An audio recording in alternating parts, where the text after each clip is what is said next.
ہندوستان کے رہنما مہاتما گاندھی کو انڈیا کے ساتھ پاکستان میں آج بھی عزت کی نگاہ سے دیکھا جاتا ہے۔ 1947 میں متحدہ ہندوستان اور بر صغیر کی تقسیم کے وقت برطانوی ہندوستان کے خزانے، فوجی سامان اور مالی اثاثے ہندوستان اور پاکستان کے درمیان تقسیم ہونے تھے۔ اس معاہدے کے تحت پاکستان کو تقریباً 75 کروڑ روپے ملنے تھے۔ بعد میں کشمیر کے معاملے پر انڈیا اور پاکستان کی جنگ میں انڈین حکومت نے پاکستان کے تقریباً 55 کروڑ روپے روک لیے۔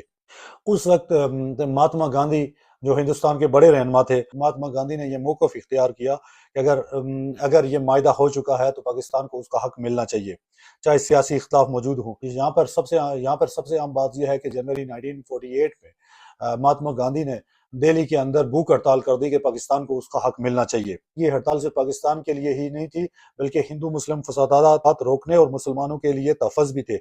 آخر کار اس بھوک ہڑتال کے نتیجے میں ہندوستانی حکومت نے وہ رقم پاکستان کو دینے کا فیصلہ کیا۔ جب یہ فیصلہ ہو چکا کہ پاکستان کو رقم ملنی ہے تو اس کے بعد وہاں کی ایک تنظیم RSS نام ہے جس نے کھل کر مہاتما گاندھی کی مخالفت کی، اور پھر اسی تنظیم RSS کا ایک رہنما جس میں مہاتما گاندھی کو 30 جنوری 1948 کو انڈیا پاکستان بننے کے تھوڑے ہی عرصے بعد مہاتما گاندھی کو قتل کر دیا۔ حکامیں اس بات کو یاد رکھتی ہیں کہ وہ اصول اور قواعد و ضابط پر مہاتما گاندھی نے اپنا سٹینڈ لیا اور اپنے اصول کے ساتھ ڈٹے رہے تھے۔